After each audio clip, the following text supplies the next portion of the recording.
Welcome to my channel. मैं हूं शुभम और आज मैं आपको बताऊंगा कि किस तरह से हमने एचसीएल टेक में 8% का रिटर्न जनरेट किया है। तो एचसीएल टेक का जो ट्रेड है वो कम्प्लीटली सपोर्ट एंड रेजिस्टेंस पे ही बेस है। जैसे कि आपको पता है कि मैं ज्यादातर सपोर्ट एंड रेजिस्टेंस पे और पैटर्न पे ही काम करता हूं, तो उस पे ही ये एचसीएल टेक का भी ट्रेड बेस है। ठीक है, एचसीएल टेक में हमारा 1:1 के हिसाब से रिस्क रिवॉर्ड था। मैंने इस जगह पर एंट्री बनाई थी, बट उससे पहले मैं आपको वन डे में दिखा देना चाहता हूँ कि किस तरह से हमने यहाँ पर सपोर्ट एंड रेजिस्टेंस को ड्रॉ किया था।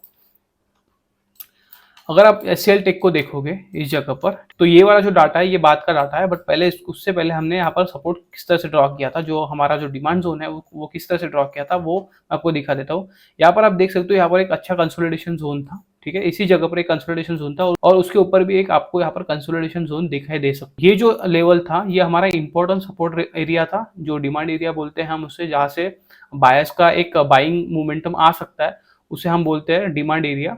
तो ये एक डिमांड एरिया था यहाँ पर, तो इसे मैंने डिमांड एरिया के जैसे मार्क किया। और उसके बाद में आप यहाँ पर अगर आप देखोगे तो इस जगह पर भी एक सपोर्ट एरिया क्रिएट हुआ था, क्योंकि आप देख सकते हो कि यहाँ पर एक सपोर्ट एरिया इस तरह से क्रिएट हुआ था और यहाँ से एक अपसाइड का मूवमेंटम आया था। तो ये भी एरिया हमारे लिए एक इंपॉर्टेंट एरिया था। तो इसी के बेस पे हमने यहाँ पर एक एंट्री बनाई। हमारा जो स्टॉप लॉस था वो 1:1 के हिसाब से यहाँ पर स्टॉप लॉस प्लेस हुआ था। इसके नीचे हम स्टॉप लॉस निकालने वाले थे और जो हमारा टारगेट था वो ये टारगेट था। ओके, आप यहाँ पर देख सकते हो, इसके हिसाब से हमने इस जगह पर हमने एंट्री क्रिएट की थी और हमने जो एग्जिट किया है वो यहाँ पर किया है। तो ऑलमोस्ट हमारे टारगेट के आसपास आया था। टारगेट यहाँ पर था इसलिए मैंने यहाँ पर बुक नहीं किया, बट आप यहाँ पर देखोगे इस जगह पर मैं अगर आपको दिखाऊं, तो इस जगह पर अगर आप देखोगे तो यहाँ से जब मैंने एंट्री बनाई तो यहाँ से अपसाइड का मोमेंटम तो क्रिएट हुआ, बट आप देख सकते हो कि यहाँ पर गैप डाउन ओपन होने के बाद में एक डाउन साइड का मोमेंटम हुआ है। ओके, तो इसमें हमें लॉस भी दिखाई दे रहा था। जो रिस्क रिवॉर्ड के हिसाब से अगर आप देखोगे तो 1:1 का रिस्क रिवॉर्ड था, क्योंकि हमारे लिए स्ट्रॉन्ग जो सपोर्ट एरिया था वो ये एरिया था। तो आपको हमेशा हर सिचुएशन के लिए रेडी रहना पड़ता है कि कहाँ पर आपको स्टॉप लॉस प्लेस करना है। ठीक है, आपका स्टॉप लॉस भी बहुत ज्यादा इंपॉर्टेंट रोल प्ले करता है इसमें हमेशा। अगर आपको पता ही नहीं है कि स्टॉप लॉस कहाँ पर प्लेस करना है तो आप कहीं पर भी एंट्री बना नहीं सकते। मेरा जो एग्जीक्यूशन था यहाँ पर करने का, उसके पीछे भी लॉजिक था। ठीक है, अगर मैंने यहाँ पर एंट्री बनाई तो मेरे हिसाब से पहले हमारा सपोर्ट एरिया यहाँ पर क्रिएट हुआ था और जो मेन सपोर्ट एरिया था वो यहाँ पर था, इस जगह पर। ओके, अगर इसके नीचे अगर ब्रेक करके अगर वो सस्टेन करने लगता तो फिर मैं यहाँ पर निकल जाता। तो उसके बेसिस पे ही हमें करना पड़ता है। कभी भी अगर इस तरह से नीचे आता है तो यहाँ पर निकलना नहीं है, क्योंकि क्विक कैंडल होती है जो हमारा स्टॉप लॉस निकालती है, जो सिस्टम में लगा हुआ होता है। तो उसके हिसाब से ये बेस रहता है और ये मेरे साथ बहुत बार हुआ है, नॉर्मल है मेरे लिए। तो मुझे पता है कि यहाँ पर किस तरह से रिएक्ट करना है। तो इसके बेसिस पे अगर आप देखोगे तो हमें ऑलमोस्ट हमारे स्टॉप लॉस के पास आ चुका था। एचसीएल टेक का जो ट्रेड है उसमें मुझे इस तरह से लगा था कि हो सकता है कि एचसीएल टेक में हमारा स्टॉप लॉस हो जाए, और अगर आप देखोगे तो ऑलमोस्ट हमारे स्टॉप लॉस के पास आ चुका था और ये नीचे भी यहाँ पर मोमेंटम किया था, बट इसने क्विकली रिकवर कर लिया। ठीक है, अब ये आपने तो वन डे में देख लिया, मैं आपको 1 आवर में दिखा देता हूँ तो आपको एक अच्छा आइडिया लगेगा कि क्यों मैं यहाँ पर टिका रहा, क्यों मैंने अपनी पोजीशन जो है वो एग्जिट नहीं की यहाँ से। वो आपको अभी 1 आवर में मैं जब दिखाऊंगा तो आपको पता चलेगा, बट आप अभी हम पहले एंट्री देख लेते हैं। ठीक है, जिस तरह से मैं आपको बताता हूँ कि कभी भी रेजिस्टेंस के पास में आप इस तरह से वेट नहीं कर सकते कि यहाँ पर ब्रेक करेगा तब हम एंट्री बनाएंगे। हमेशा रेजिस्टेंस एरिया के पास में आपको सेलिंग की अपॉर्चुनिटी फाइंड आउट करना है। एचसीएल टेक अगर आप देखोगे तो कंटिन्यूसली अपसाइड का मोमेंटम आपको दिखाई दे रहा होगा यहाँ पर। ओके, तो कंटिन्यूसली एचसीएल टेक का मोमेंटम अपसाइड में था। जब ये रेजिस्टेंस एरिया पे था, रेजिस्टेंस एरिया से यहाँ पर फॉल करने लगा, तो यहाँ पर एक अच्छा खासा रिट्रेसमेंट हमें मिल चुका था एचसीएल टेक में। तो उसके बेसिस पे अगर आप रिट्रेसमेंट के बेसिस पे अगर आप देखोगे तो ये लोअर हाई लोअर लो का फॉर्मेशन करते हुए नीचे के साइड में मोमेंटम करते हुए आ रहा था।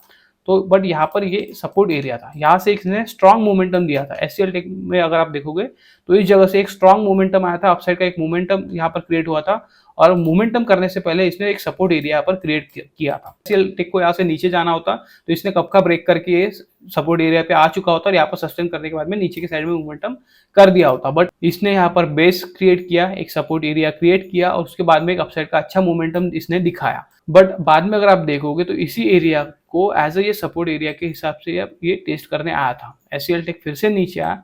आपको पता है कि हमेशा अगर सपोर्ट एरिया पर आता है तो ये बाउंस करने की कोशिश करता है, और उसी तरह से मैंने यहाँ पर ट्रेड को एग्जीक्यूट किया, क्योंकि मेरा जो स्टॉप लॉस था ये इस सपोर्ट एरिया के नीचे था। तो मुझे रिस्क रिवॉर्ड मैनेज हो रहा था 1:1 के हिसाब से। यहाँ पर हमारा जो टारगेट है वो भी ऑलमोस्ट अच्छा बैठ रहा था यहाँ पर। तो इसकी वजह से मैंने यहाँ पर एंट्री बनाया। एंट्री के बाद में आप देख सकते हो कि इसने अपसाइड का मोमेंटम करना शुरू भी किया।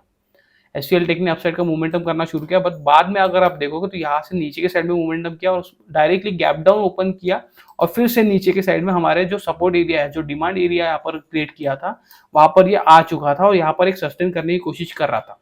तो उसी के बेसिस पे मुझे लगा कि हो सकता है कि ये सस्टेन करने की कोशिश कर रहा है, तो एक अपसाइड का मोमेंटम भी दिखा सकता है, और अगर ये नीचे के साइड में सस्टेन करने की कोशिश करता है और नीचे जाता है तो हमारा स्टॉप लॉस भी हिट कर सकता है, क्योंकि स्टॉप लॉस एरिया के ऑलमोस्ट पास ही था। बट यहाँ पर इस जगह पर एक चीज हुई कि ये नीचे के साइड में मोमेंटम किया और आप देख सकते हो कि यहाँ पर स्ट्रांगली नीचे आया, बट ये हैमर कैंडल में कन्वर्ट हो गया। हैमर कैंडल में कन्वर्ट होने का मतलब होता है यहाँ पर अच्छा सेल तो आया, बट जो बायर है उन्होंने यहाँ पर स्ट्रांगली पुश किया है अपसाइड में, और इतना ज्यादा अच्छा हैमर कैंडल क्रिएट हुआ है यहाँ पर। तो आप यहाँ से देख सकते हो कि जब यहाँ पर हैमर कैंडल क्रिएट हुआ तो यहाँ से एक मोमेंटम भी देख सकते हो एचसीएल टेक में कितना अच्छा मोमेंटम यहाँ पर आया है। तो जैसे जैसे आप करते रहते हो ट्रेड की, आपको पता रहता है कि इस तरह से मोमेंटम होते हैं, किस तरह से आपको वहां पर टिके रहना है, तो आपको पता चल जाता है कि यहाँ पर किस तरह से वो रिएक्ट करने वाला है।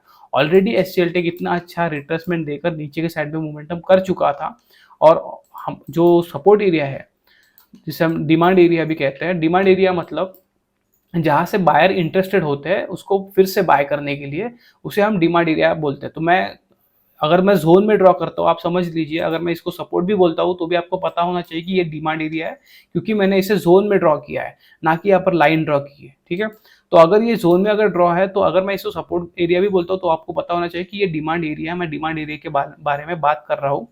और अगर मैं लाइन ड्रॉ करता हूँ तो ये कंप्लीटली ट्रेंड लाइन होती है, जो मैं डायरेक्टली ऐसे सपोर्ट के हिसाब से मैं ड्रॉ करता हूँ। तो ये हमारे डिमांड एरिया के पास में आ चुका था और यहाँ से इसने अच्छा खासा बाउंस देना शुरू किया, और फिर आप देख सकते हो कि इसने अच्छा खासा यहाँ पर मोमेंटम किया था, ऑलमोस्ट हमारे टारगेट के पास आ चुका था, और यहाँ से फिर से नीचे आने लगा, तो उसके हिसाब से मुझे यहाँ पर प्रॉफिट बुक करना पड़ा, क्योंकि यहाँ पे भी एक गैप डाउन ओपन हुआ था। आप देख सकते हो यहाँ पर एक गैप डाउन ओपन हुआ था, ऑलरेडी हमारा जो ट्रेड था उसके हिसाब से यहाँ पर हमने बाय किया था, तो फिर से हम वो जो ट्रेड प्रॉफिट में था अच्छा खासा, यहाँ पर अगर आप देखोगे तो 13% के हिसाब से वो प्रॉफिट में था, बट यहाँ पर हमें 8% पे बुक करना पड़ा। और जो बुक करने की सिचुएशन थी वो मैंने गैप डाउन के हिसाब से की, क्योंकि अगर आप देखोगे इस जगह पर भी एक गैप ओपन हुआ था और फिर से अपसाइड में गया, इस जगह पर भी एक गैप ओपन हुआ था और फिर से अपसाइड में गया, बट यहाँ पर देख सकते हो आप नीचे जाने की कोशिश कर रहा था, उसके हिसाब से गैप डाउन ओपन होने के कारण मुझे यहाँ पर बुक करना पड़ा। मैंने यहाँ पर अपना प्रॉफिट ले लिया। उसके बाद में भी देख सकते हो आप एचसीएल टेक ने थोड़ा सा कंसोलिडेशन यहाँ पर किया और अपसाइड का मोमेंटम किया। तो इस तरह से आप पकड़ नहीं सकते हो कि आपको हमेशा टॉप पे ही सेल करने की अपॉर्चुनिटी मिलेंगी या आपको हमेशा बॉटम पे ही बाय करने की अपॉर्चुनिटी मिलेंगी, इस तरह से होता नहीं है। आपको एक सिचुएशन पता रहती है कि यहाँ पर आपको एंट्री बनाना है। हो सकता है कि यहाँ पर मैंने अगर एंट्री नहीं बनाई होती तो यहाँ पर भी एक एंट्री मिल जाती मुझे, बट इस तरह से होता नहीं, क्योंकि मुझे आगे का डाटा तो दिखेगा नहीं। अगर मैं यहाँ पर एंट्री बनाता हूँ तो मेरे पास तो इतना ही डाटा है, अगर मैंने यहाँ पर एंट्री बनाई तो इतना ही डाटा है, आपको दिखाई दे रहा है। ठीक है, मैं आपको थोड़ा सा और बड़ा करके दिखा देता हूँ। ये अगर जब भी मैं एंट्री अगर बना रहा हूँ, यहाँ पर आप येलो डॉट पे ध्यान देना, जब मैं एंट्री यहाँ पर बना रहा हूँ तो मेरे पास तो इतना ही डाटा है, इसके आगे का डाटा तो मुझे पता नहीं है। तो मुझे तो पिछला जो डाटा है, जो यहाँ पर आपको डाटा दिखाई दे रहा है, उसी के बेसिस पे मुझे प्रिडिक्ट करना है। तो उसके बेसिस पे आपको पता है कि अगर यहाँ पर मुझे अगर दिखता है सपोर्ट एरिया है स्ट्रांगली और यहाँ पर एक अच्छा खासा मोमेंटम आया है, तो मैं उसी हिसाब से प्रिडिक्ट करूंगा कि यहाँ पर सपोर्ट एरिया है, मुझे यहाँ पर बाय करना है, इसी जगह पे है। हो सकता है कि ये यहाँ तक ना आए, इस जगह पर ना आए और यहाँ से बाउंस कर दे। तो अगर सपोर्ट एरिया के पास में अगर मुझे मिलता है तो मुझे यहाँ पर एंट्री बनाना ही था, तो इसके वजह से मैंने यहाँ पर एंट्री बनाई। उसके बाद में थोड़ा सा साइड में मोमेंटम पे किया, बट फिर से ये नीचे के साइड में मोमेंटम कर दिया। बट हमारा स्टॉप लॉस जो था वो सपोर्ट एरिया के नीचे प्लेस था, इस एरिया के नीचे हमारा स्टॉप लॉस प्लेस था, उसके हिसाब से हम वहां पर रुक सके। ठीक है, और हमें एंडिंग में हमें प्रॉफिट बुक करने मिला। अगर इसी जगह पर मैं स्टॉप लॉस किस तरह से बुक करता, अगर मैं वो आपको बताता हूँ, तो अगर ये यहाँ पर सस्टेन करने लगता, इसके बाद में ब्रेक कर देता है इसकी जगह पर, ओके, और मोमेंटम करता, तो मैं यहाँ पर स्टॉप लॉस बुक कर लेता। बट इसने क्या किया, यहाँ पर ब्रेक करने के बाद में नीचे आने के बाद में डायरेक्टली अपसाइड का मोमेंटम शुरू कर दिया। ये इतना स्ट्रॉन्ग बुलिश कैंडल देखने के बाद में मुझे एक कंफर्मेशन आ चुका था कि हो सकता है कि यहाँ से एक मोमेंटम करे अपसाइड का, और उसी हिसाब से इसने मोमेंटम भी किया है और ये ट्रेड हमारा उसके बेसिस पे सेव हो गया। बट उस दिन जब मैंने एचसीएल टेक को बुक किया तो अगस्त मंथ था ये, और अगस्त मंथ में हमने स्टॉप लॉसेस भी बुक किए, क्योंकि जो अगस्त मंथ में है जापान में थोड़ा क्राइसिस आया था, जो जापान का जो मार्केट है वो फॉल हुआ था, तो उसके हिसाब से हमारा कुछ स्टॉप लॉसेस भी बुक हुआ। तो मैं आपको वो पीएनएल में भी दिखा देता हूँ। ठीक है, अगर मैं पीएनएल में अगर आपको दिखाऊँ तो ये आपको रेड डे दिखाई दे रहा होगा, 5 अगस्त का दिन था जो रेड में क्लोज हुआ था। हमने एचसीएल टेक को बुक किया था, बट एचसीएल टेक के साथ में और मैंने 2 स्टॉक बुक किए थे जो लॉस में बुक किए थे। तो ओवरऑल में अगर मैं आपको बताऊं तो वो डे लॉस में क्रिएट हुआ था। मतलब इस तरह से आप पकड़ सकते हो कि मैंने अगर 718 रुपए का यहाँ पर प्रॉफिट बुक किया है, बट जो बाकी के जो मैं आपको दिखाई देता हूँ, यहाँ पर मैं सिंबल को डिलीट कर देता हूँ फिर से यहाँ पर, ठीक है, आपको दिखाई दे रहा होगा। मैं, हाँ ठीक है, एक काम करता हूँ, मैं यहाँ पर रिफ्रेश भी कर देता हूँ। ओके, ये पीएनएल है, मैं रिफ्रेश कर रहा हूँ यहाँ पर, और मैं फिर से यहाँ पर 5 अगस्त हम सिलेक्ट करते हैं। ओके, और फिर से हम देख लेते हैं, ये रेड डे आपको दिखाई दे रहा है।